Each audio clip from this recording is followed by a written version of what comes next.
Hi friends, welcome to my channel super trader Lakshya. और यहाँ पे बात करेंगे किस तरीके से मार्केट को कल प्लान करना है, क्या करंटली दिख रहा है, क्या मार्केट यहाँ से बाउंस होने की जुगाड़ में है, क्या मार्केट यहाँ से सही में उठ सकता है, इतनी स्ट्रेंथ है, और क्या ओमिक्रॉन का जो इशू है वो चला गया है। क्योंकि एक दिन पहले बहुत खतरनाक इशू था और पूरे वीकेंड में हमने देखा कि मार्केट में बहुत सारी न्यूज आ रही थी।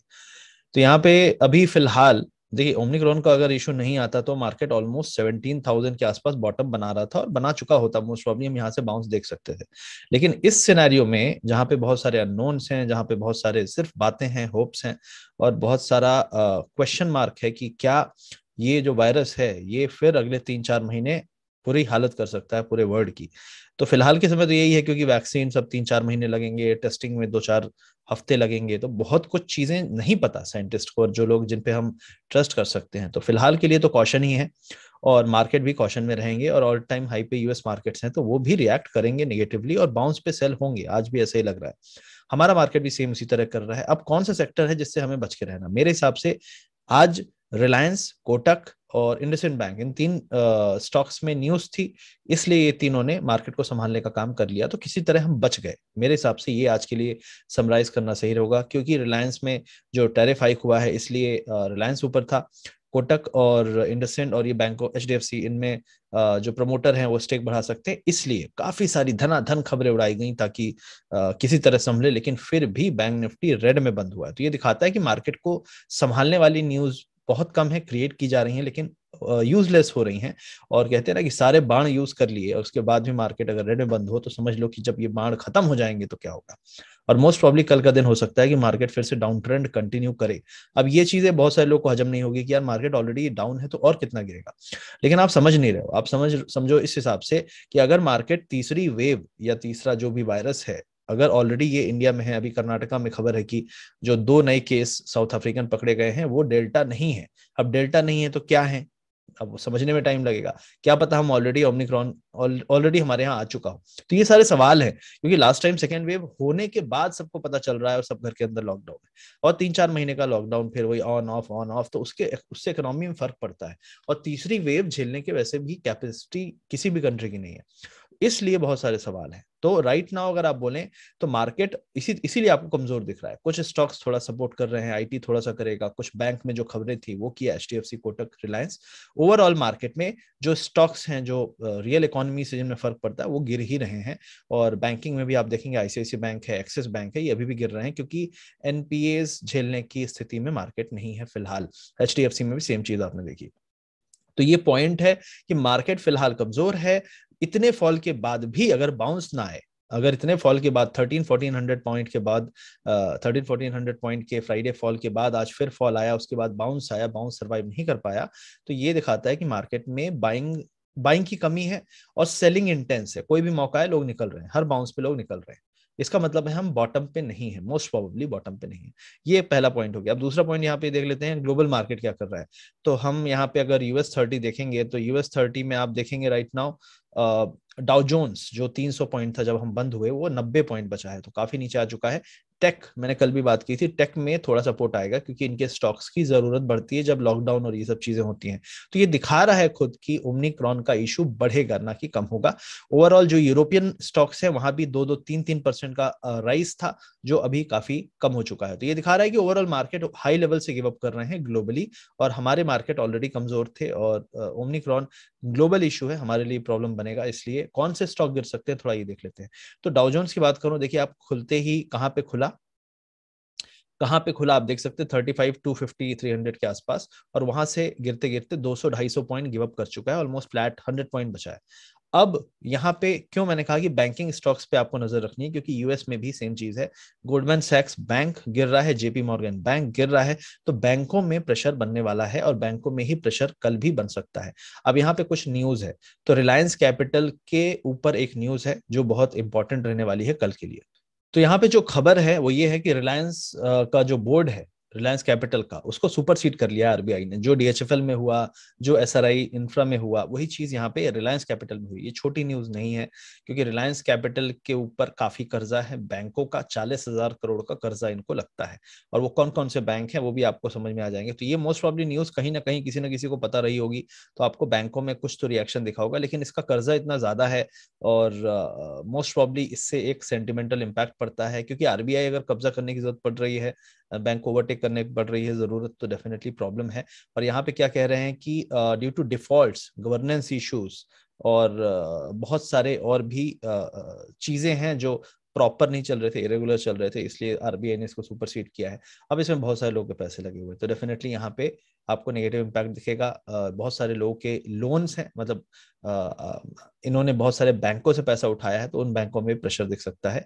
क्योंकि देखिए कुछ ना कुछ प्रॉब्लम है, और जब भी ऐसा होता है तो जरूर अंदर कोई स्कैम, कोई घपलाबाजी और कुछ ना कुछ मनी साइफनिंग, ये सब चीजें निकलती हैं। तो यहाँ पे जरूर कुछ ना कुछ गड़बड़ है, तो इस पर नजर रखिए। और रिलायंस कैपिटल इंडिया का one of the biggest infra funding करता था, ये काफी बड़ा ग्रुप था, तो इसलिए ये छोटी खबर नहीं है मेरे हिसाब से।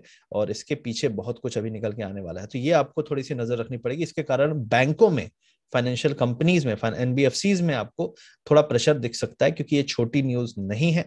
डीएचएफएल के बाद ये एक और बस्ट बड़ा है, और आरबीआई ने इसको ओवरटेक किया है, तो उसके पीछे और क्या क्या चीजें हैं निकलेंगी देर सवेर। लेकिन फिलहाल ये जो न्यूज है मैं आपको दिखाना चाहता था। अब मैं यहाँ पे दिखा दूं आपको कि क्या चल रहा है राइट नाउ। तो ग्लोबल मार्केट में कुछ ज्यादा मूवमेंट नहीं है, डिप बाउंस चल रहा है। अब यहाँ पे पॉइंट ये है पहला कि डॉलर, जो आपका यूएसडी आईएनआर है, आज वो ऑलमोस्ट 75 क्रॉस कर चुका है। तो ये दिखाता है कि रुपी कमजोर हो रहा है अब।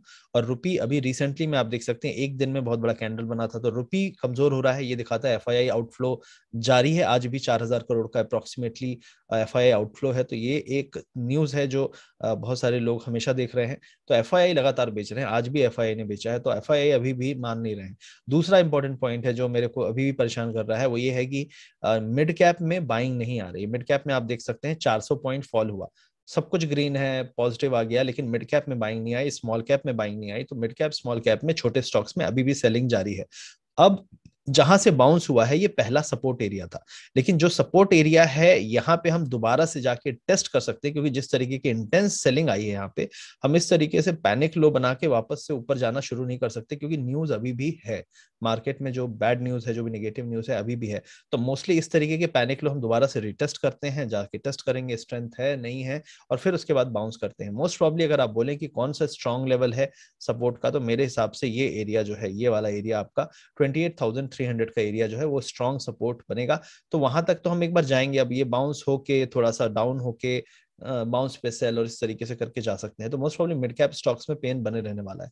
बैंक निफ्टी की बात कर लेता हूँ, क्योंकि बैंक निफ्टी में मुझे अभी, मैंने आज दो लेवल्स यहाँ पे काफी सोचा कि क्या हो सकता है यहाँ पे पॉसिबिलिटी। तो फिलहाल अगर आप बात करें कि जो ये बड़ा कैंडल बना उसके बाद हम जो करेंटली स्टेटस देख रहे हैं, मुझे ऐसा लगता है राइट नाउ हम पहला जो टारगेट अचीव करने जा रहे हैं वो है 34,800। तो फिलहाल करंट लेवल से 1,000 पॉइंट का और फॉल यहाँ पे आ सकता है। और ये जो रिलायंस कैपिटल और ये जो न्यूज आ रही है, और फाइनेंशियल कंपनीज में जो कोविड को लेकर जो एक प्रेशर बनता ही है नॉर्मली, उसको देखते हुए लग रहा है कि मोस्ट प्रॉब्ली बैंक्स जो हैं वो नीचे की तरफ ड्रैग करने चाहिए, और 34,800 की तरफ बैंक निफ्टी जाना चाहिए, पहला टारगेट। और दूसरा है 34,300।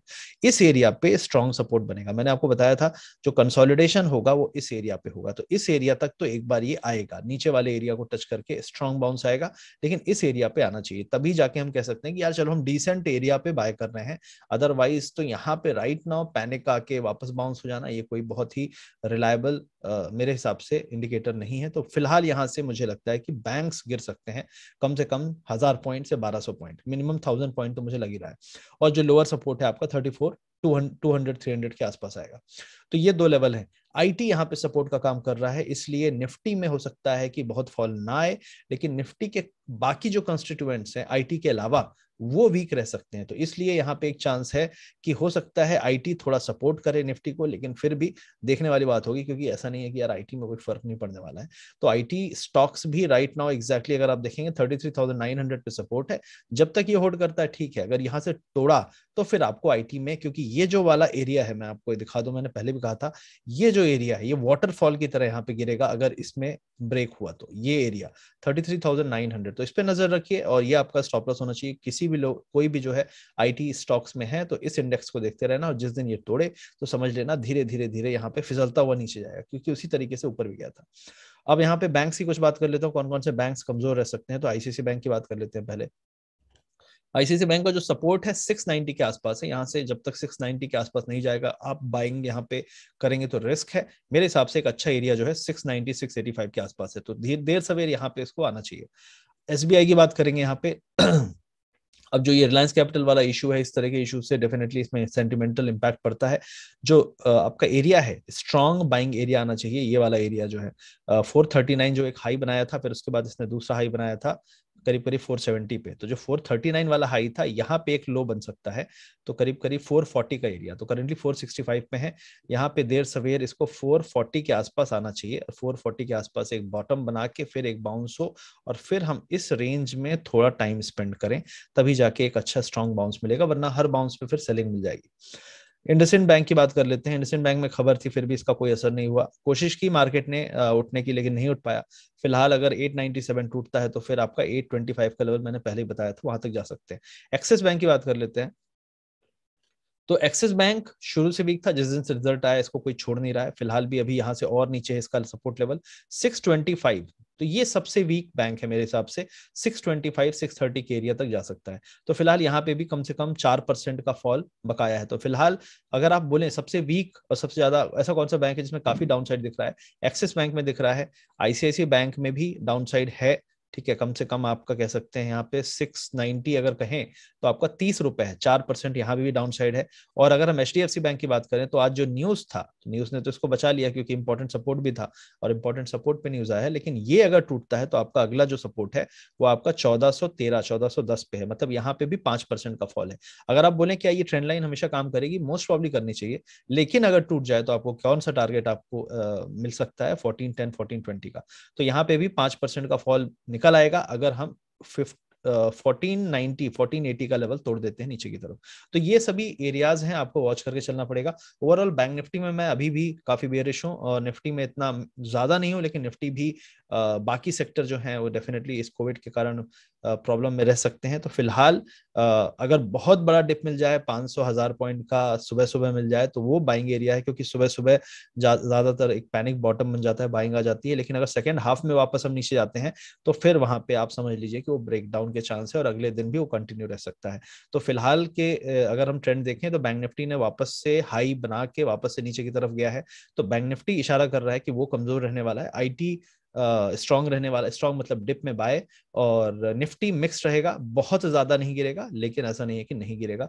तो निफ्टी के लेवल्स आपको मैंने बता दिए हैं कि पहला लेवल जो है 16,900 का है जो आ सकता है, और 16,700, ये दो लेवल हैं, आपको वॉच करके चलने हैं। क्योंकि आज भी अगर आप देखेंगे निफ्टी का, तो निफ्टी का जो लो है 16,780 था, मैंने 700 16,700 की बात पहले भी कई बार की है, लेकिन यहाँ पे जाके 700 650 पे जाके रुकना, एक दो दिन टिकना और स्ट्रॉन्ग वहां पे बेस बनाना जरूरी है अगर हम रैली अगली चाहते हैं। अगर ऐसे ही छू के आ जाएगा तो फिर दोबारा बहुत जल्दी विजिट करेगा, तो ये चांसेस हैं।